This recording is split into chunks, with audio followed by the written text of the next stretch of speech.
Meet San Diego's new top cop, the veteran officer poised to lead after serving 3 decades. It was the will of the people that the law allows this kind of relief. It could be a life-changing move, the changes that could wipe out thousands of marijuana convictions in San Diego. What's interesting to me is this little piece of paper shows up in your mailbox or at your door every day. A dream delivery service rolling into San Diego. KPBS Evening Edition starts right now.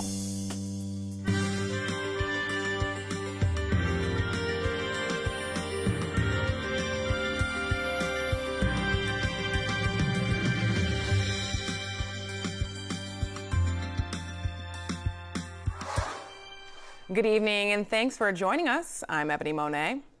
After a nationwide search, San Diego has a newly appointed police chief. Mayor Kevin Faulconer has announced Assistant Chief David Nislight will fill the position once outgoing Chief Shelley Zimmerman retires in March. KPBS reporter Jade Hindman has more about the chief and how he plans to lead. Mayor Faulconer says his appointment of David Nislight as the police chief of San Diego came highly recommended from both the community and the professional hiring panels. The talks today were about community policing. It is my great pleasure to introduce San Diego's next chief of police, David Nislight. With the applause of city officials and the mayor, 30-year veteran to the department, Assistant Chief David Nislight will step in as chief once Shelley Zimmerman retires March 1st. First on his agenda, getting a diverse group of new recruits to the department. One of my highest priorities will be restoring our staffing levels back to full strength. Thanks to Mayor Faulconer, the City Council, and the San Diego Police Officers Association, we now have a competitive pay package that I believe will truly attract the very best and brightest from our community. Another issue to be addressed, racial profiling and implicit bias. We have a very robust training program that deals with procedural justice, implicit bias, non-biased policing. I've read that San Diego State study multiple times. There are a couple things that do concern me that we are going to focus on immediately. His thoughts on immigration? And I want to make it very clear that if you're a victim of a crime, you're a citizen, you get stopped on a traffic stop, I do not care about your immigration status. And I'll make that very clear with the officers. We are not here to do immigration deportations. I'm here to keep the public safe. And Mayor Faulconer says within the next couple of weeks there will be a city council hearing where Nislight is expected to be confirmed. Jade Hindman, KPBS News.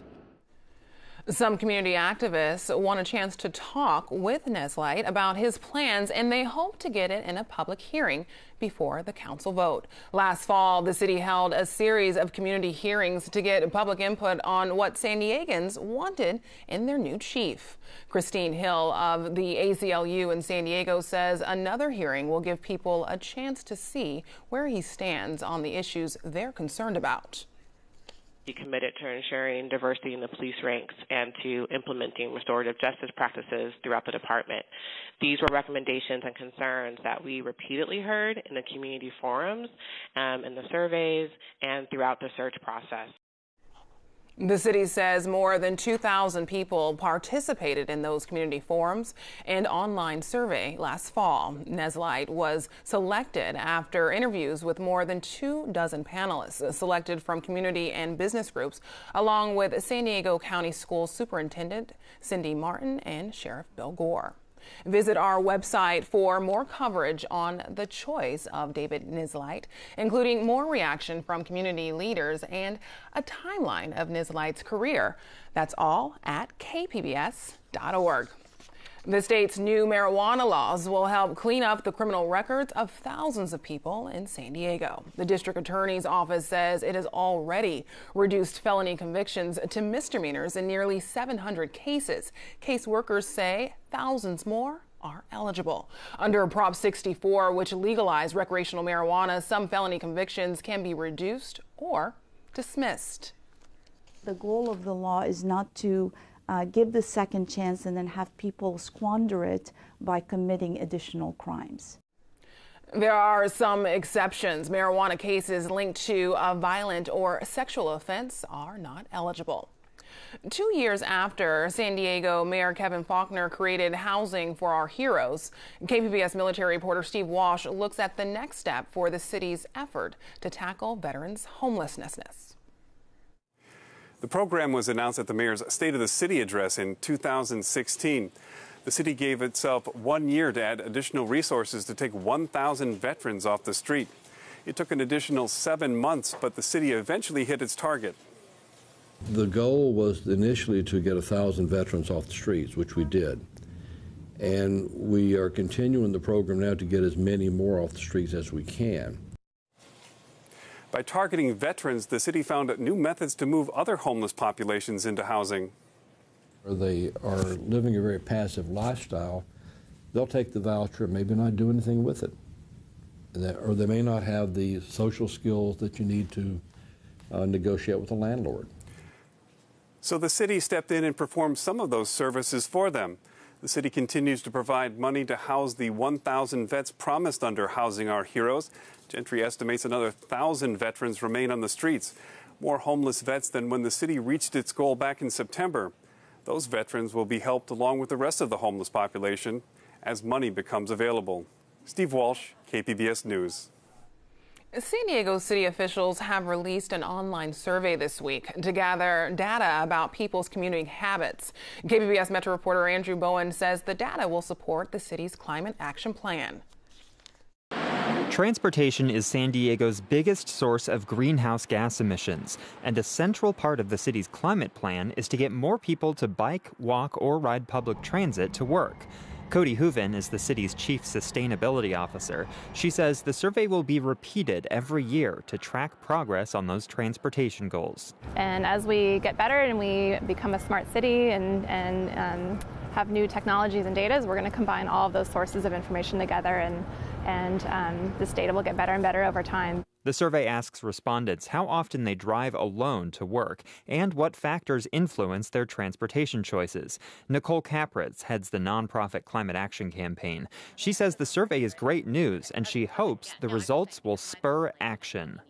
Not much has shifted, and I think the city would probably acknowledge that. And one of the reasons is because the city just has not prioritized and has not invested the necessary resources to make our communities bikeable, to make our communities walkable, to make public transit accessible to more numbers of people in the community. The survey is meant only for people who live or work in the city of San Diego. You can find a link and take the survey yourself at kpbs.org.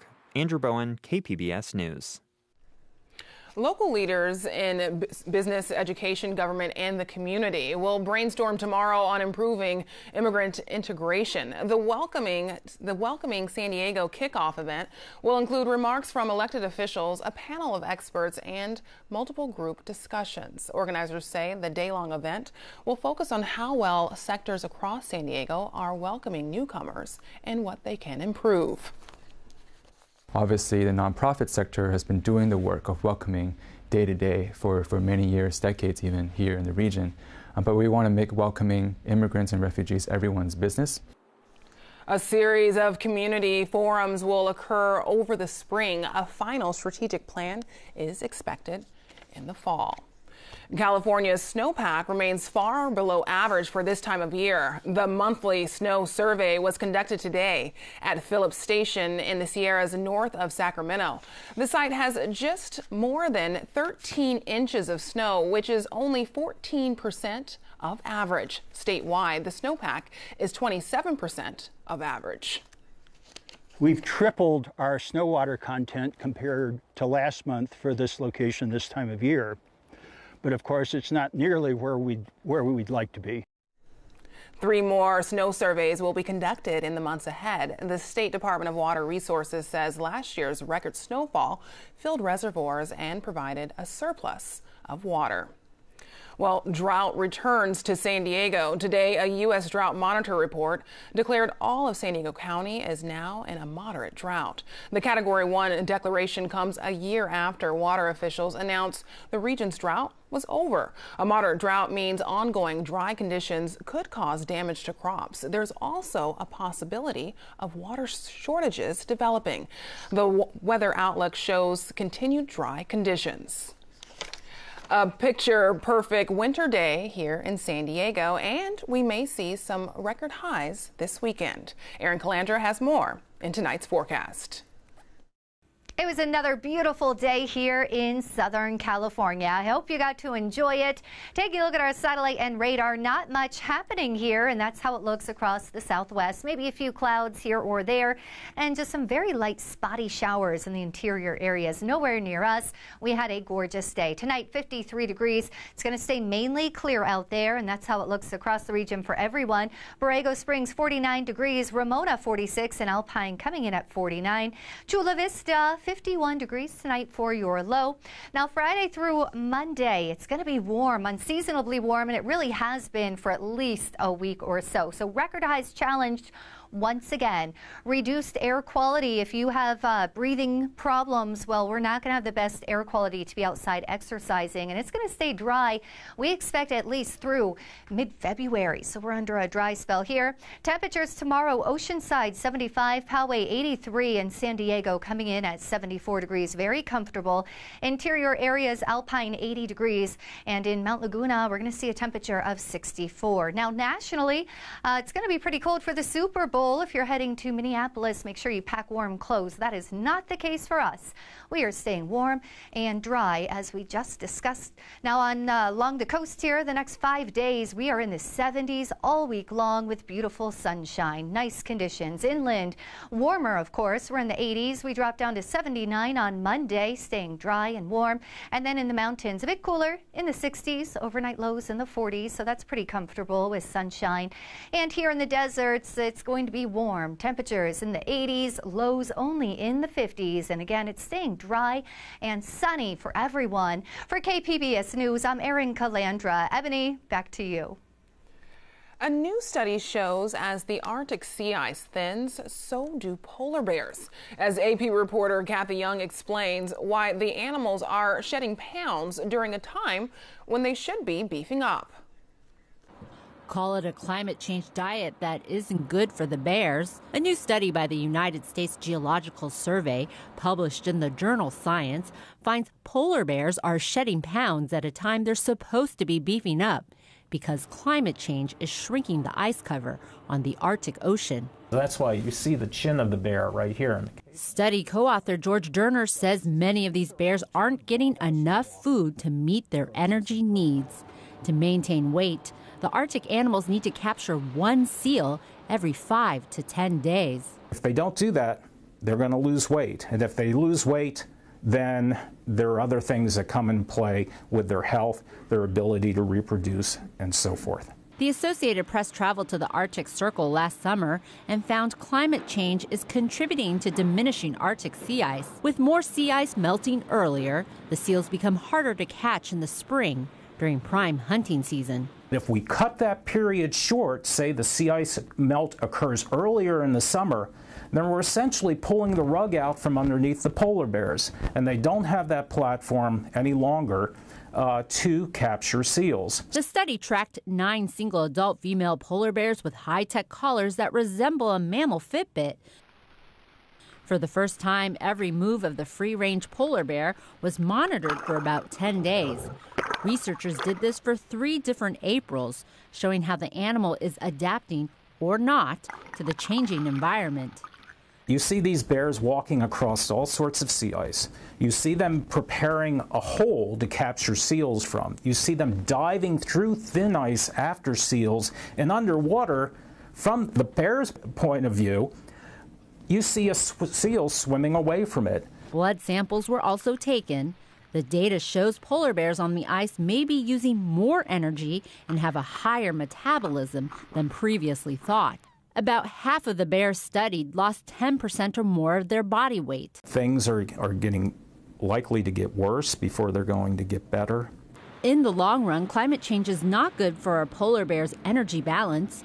If this pattern continues, it could mean smaller bears and fewer cubs for an Arctic species that is already threatened. Kathy Young, Associated Press.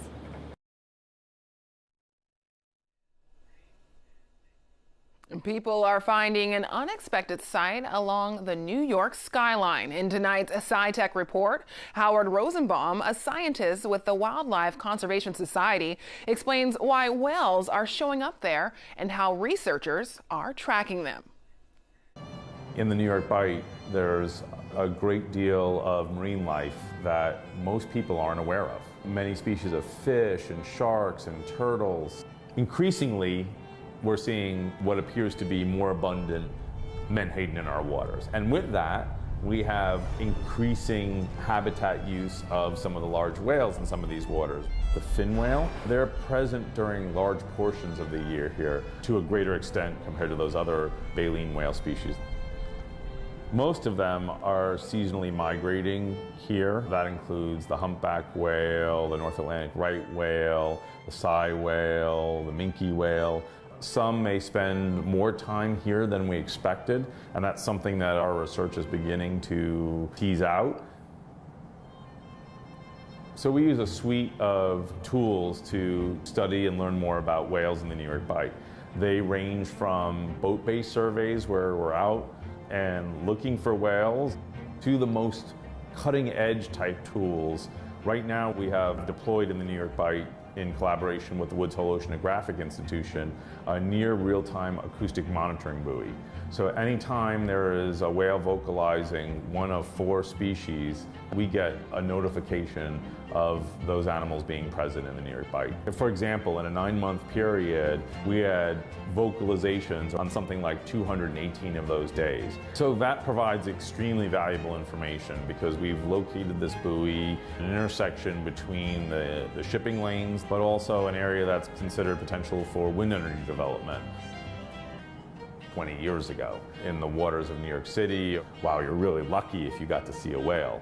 But we're seeing now, in essence, from important environmental legislation, whether it was the Clean Water Act, the Endangered Species Act, good fisheries management, all of these things at some level, acting in concert with one another, have certainly allowed for us to have this amazing wildlife spectacle, as we said, occur right here in the New York Bight.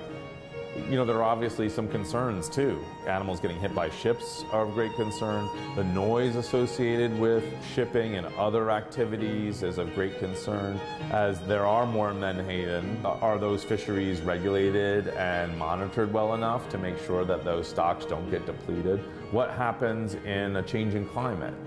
We have to try to figure out how to protect these animals in light of some of these activities that are either ongoing and or projected. And I think there's a great opportunity for the residents and denizens of the greater New York City area to take pride in this and to get behind all of this. The most amazing, wonderful experiences that you could ever imagine. It really never gets old. Luke Groskin produced that story for SciTech Now. You can read more about the whales of New York City on sciencefriday.com. It's back. A week of cinema classics returns to the Kin Cinema beginning tomorrow. KPBS cinema junkie Beth Accomando says it's a great mix of films.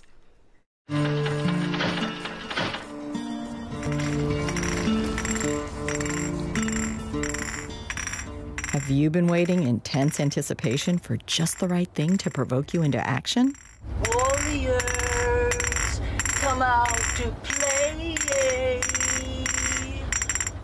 Consider the gauntlet thrown down as Landmark's Ken Cinema launches another week of film classics to lure you out of your home turf and into a cinema for some intense action. Come out to play. The week starts off with Jane Fonda playing against type as a 41st century intergalactic sex kitten who wants to make love, not war, in Barbarella.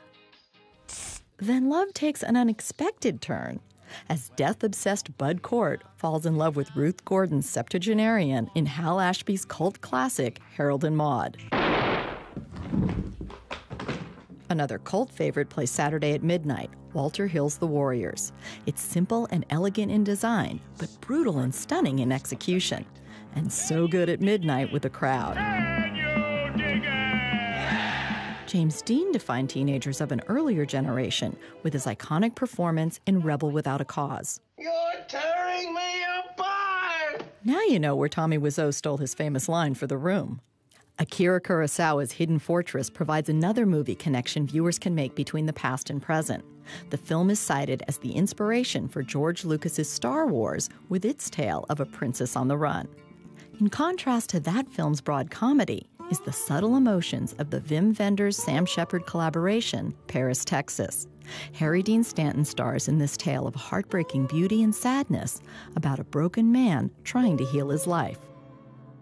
The week closes out with a pair of digital restorations, Jean Renoir's The Crime of Monsieur Lang and the Michael Powell, Emmerich Pressburger fantasy romance, A Matter of Life and Death. I do love her. Would you die for him? I would, but I'd rather live. There's something for every taste with this week of classics, but I urge you to expand your cinematic horizons by not just seeing the films you may already know and love, but to sample films you've never seen and to see them first on a big screen with an audience.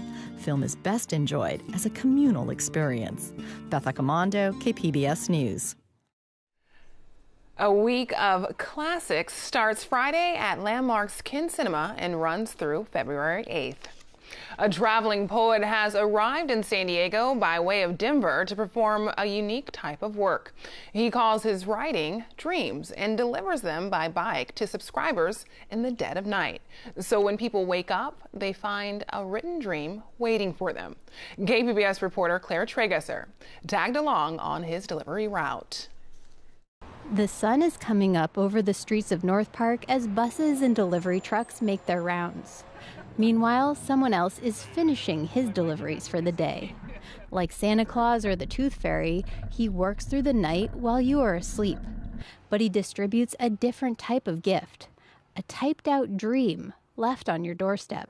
To me, it's very ephemeral and intimate. His name is Matthias Valina, and for the past 3 years, he's run what he calls a dream delivery service. What's interesting to me is this little piece of paper shows up in your mailbox or at your door every day, and this, over the course of 31 days, we create this event and this text together as a reader and writer. Here's how it works.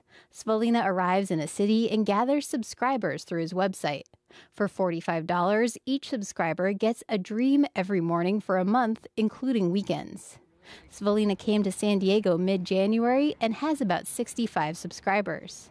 His work makes for an unusual schedule. I get up around 3, and I try to get on the road by 3:30. He bikes through the city for 4 or 5 hours, delivering dreams. And start drinking as much coffee as humanly possible, and I try to write for about 8 to 10 hours a day. Then he prints the dreams and puts them in little pink envelopes. North Park resident Adam Deutsch was one of the last stops on his route. He opened his dream and read it aloud. You buy a new car. It is a red Mustang, which looks just like a Mustang, but has a long, hairless rodent tail growing out of the rear bumper. The dream continues. The car is called a Moustang, even though the tail looks more like a rat's tail. But you can't call the car a rat-tang, of course. It's a red Mustang. I mean, I've never seen a red Mustang, and it makes sense that it can't be a rat-tang. Deutsch says these random, sometimes silly pieces of poetry are worth supporting. They're humorous, and they're, looking at the world in unique ways, and it's a project where a guy is biking around the city every morning, hand-delivering poems. It just seemed worth it. Svalina has encountered some obstacles in San Diego. Just like seemingly everyone else in the city, he caught a bad cold. And he says San Diego is hillier than he imagined, and says biking here can be treacherous. Later in the afternoon, on the day we met, Svalina was hit by a pickup truck. He's okay, but his bike had to go to the shop for a few days. All of these hazards mean Svalina hasn't always had time to write a unique dream for everyone, though he aims to. And like so many real dreams, the ones he's written seem to slip from his memory. But he does remember one from a few years ago. The subscriber was at a karaoke night at a bar, and he had put in his song that he wanted to sing, and was waiting and waiting, and all these other people who showed up after him all got up to sing, and he was starting to get frustrated. And then this group of Galapagos tortoises came in, and they put in their songs, and the subscriber's waiting for a song, and then one of the tortoises goes up to sing, and he's like, oh man, come on, those guys came in like an hour after me. And the first tortoise who gets up sings the song that he wanted to sing, and he's really frustrated. Like many dreams, it could have a deeper meaning. The tortoise getting called first could mean the subscriber always feels overlooked. But Svalina doesn't see his work that way. I'm more interested in how worlds of dream logic play out than in their significance or some kind of psychological reflection of them. And he's always looking for inspiration. When we first met, Svalina asked if I'd had any dreams the night before. I said I'd dreamt my mom went into my baby's room and woke him up, and I was really mad at her. The next day, Svalina sent me a dream poem. In it, I carve a pumpkin so well that I end up keeping it in a nursery as a baby. Then my mother arrives, dressed like Stevie Nicks. By the end of the dream, she's dressing my pumpkin as Stevie Nicks, and I get really mad at her. Quote, even though Pumpkin does look pretty good in the Stevie Nicks outfit. Claire Tregesser, KPBS News. You can find tonight's stories on our website, kpbs.org/evening edition. Thanks for joining us. Have a great night.